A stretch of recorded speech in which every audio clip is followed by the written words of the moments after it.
आणि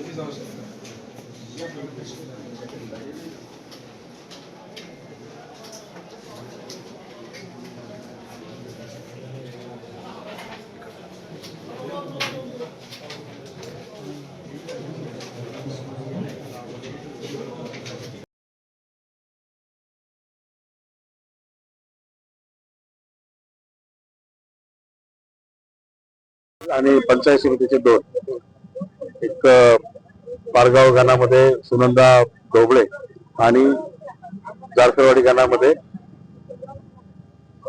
अंकिता वाळू आणि जिल्हा परिषदसाठी मी स्वतः असे 3 अर्ज आम्ही या ठिकाणी दाखल केलेले आहेत.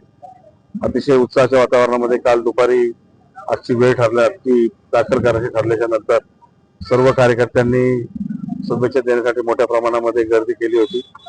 मोर्या मंगल कार्यालयामध्ये एक चांगला मेळावा त्या ठिकाणी संपन्न झाला आणि त्याच्यानंतर सर्वांच्या शुभेच्छांसह आशीर्वादांसह आज या ठिकाणी अर्ज दाखल केलेला आहे.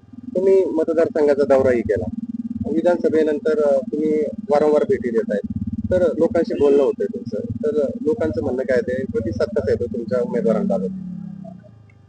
मतदारसंघाचा दौरा केल्याच्या नंतर गेल्या विधानसभेच्या निवडणुकीच्या नंतर विशेषतः या मतदारसंघामध्ये म्हणजे पूर्ण विधानसभा मतदारसंघामध्येच एक फार मोठ्या प्रमाणामध्ये जी काही परिस्थिती होती ती बदलताना दिसते आणि नामदार दिलीपरावजी वळसे पाटील यांना मताधिक्य देण्यामध्ये आपण कमी पडलो याची खंत प्रत्येक कार्यकर्त्याच्या आणि मतदाराच्या देखील बोलण्यामधून नेहमी त्या ठिकाणी जाणवते आणि ही खंत पुढच्या निवडणुकांच्या मधून भरून काढायचं. कारण बऱ्याच लोकांना असं विचारलं की काय नेमकं त्यावेळेला प्रॉब्लेम होते, तर साहेबांवरचा राग नव्हता परंतु काही वेगळं वातावरण त्या ठिकाणी तयार करण्यात आलेलं होतं आणि एक वेगळे कारण जी आज नाहीये त्याच्यामुळे त्याच्यावर बोलायचं काही कारण नाही.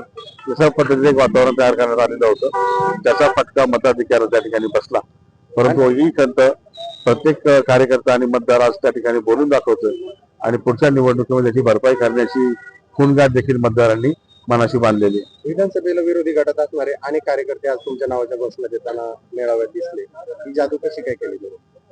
गेल्या अनेक दिवसांनी तेच तुम्हाला सांगितलं की आपण नामदार दिलीपरावजी वळसे पाटील, परंतु जे विरोधात होते त्यांचं लगेच मतपरिवर्तन कसं काय केलं तुम्ही? नाही, आता सगळ्या निवडणुकांचं राजकारण करत असताना किंवा निवडणुकांचं जे आहे ते राजकारणाचा बेस हा नामदार दिलीपरावजी वळसे पाटील यांचा विकासाचा हे आहे आणि कामं करत असताना किंवा कामं होत असताना सगळी कामं जर राष्ट्रवादी काँग्रेस पक्षाच्या माध्यमातून आमदार साहेबांच्या माध्यमातून होणार असतील तर आपण विरोधात राहून काय काम करतोय किंवा काय करतोय याची जाणीव त्या कार्यकर्त्यांना झाली. त्यांनी त्याच्या पद्धतीने निर्णय घेतले आणि गेले अनेक दिवसापासून आमचा जो त्या ठिकाणी दौरा चालू आहे त्यांची काही प्रश्न समजून घ्यायचा प्रयत्न त्या ठिकाणी केला, मनस्थिती समजून घेण्याचा प्रयत्न केला आणि त्यांच्याशी चर्चा झाल्यानंतर सकारात्मक प्रतिसाद त्यांनी सर्वांनी दिला आणि आज राष्ट्रवादी काँग्रेस पक्षामध्ये अनेक पक्षांच्या म्हणजे वेगवेगळ्या पक्षाच्या कार्यकर्त्यांनी अनेक कार्यकर्त्यांनी त्या ठिकाणी प्रवेश केलेला आहे, पाठिंबा दिलेला आहे. आताही फॉर्म भरण्याच्या पर्यंत ही सगळी मंडळी आमच्या सोबत त्या ठिकाणी होती. मतदारसंघाचं पुढचं विजन काय राहील तुमचं? मतदारसंघामध्ये विकासाचं काम कसं चालूच आहे. विकास ही एक निरंतर प्रक्रिया आहे ती 5 वर्षामध्ये 10 वर्षामध्ये किंवा 2.5 वर्षामध्ये संपेल असं नाही. मागच्या वेळेला या जनतेने मला या मतदारसंघामध्ये संधी दिली होती, तिच्यामध्ये देखील पक्षानेही त्यानंतर जिल्हा परिषदला उपाध्यक्ष म्हणून काम करण्याची संधी दिली आणि त्याच्या माध्यमातून अनेक विकास कामं पूर्ण करण्याचा प्रयत्न आम्ही त्या ठिकाणी केला, ती झालीही. परंतु अजूनही त्याच्यामध्ये बऱ्याच गोष्टी त्या ठिकाणी आहेत. जी राहिलेली विकास कामं आहेत ती पूर्ण करणं आणि एक परिपूर्ण मतदारसंघ किंवा एक परिपूर्ण ग्रामीण भागाचा विकसित चेहरा अशा स्वरूपाचा या मतदारसंघाचा चेहरा करण्याचा प्रयत्न भविष्यकाळात राहील. इतर तालुक्यामध्ये इतर मतदारसंघामधली परिस्थिती कशी आहे?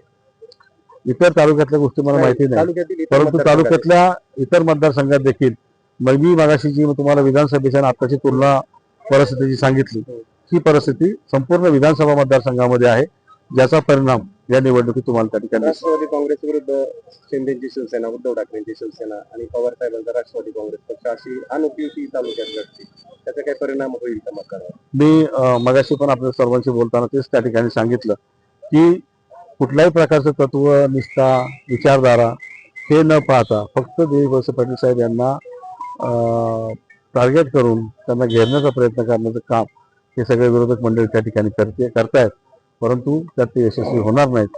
सर्वसामान्य जनता सर्वसामान्य कार्यकर्ता हा विकासाच्या बाजूने आहे आणि नामदार दिलीपरावजी वळसे पाटील यांच्या बाजूने.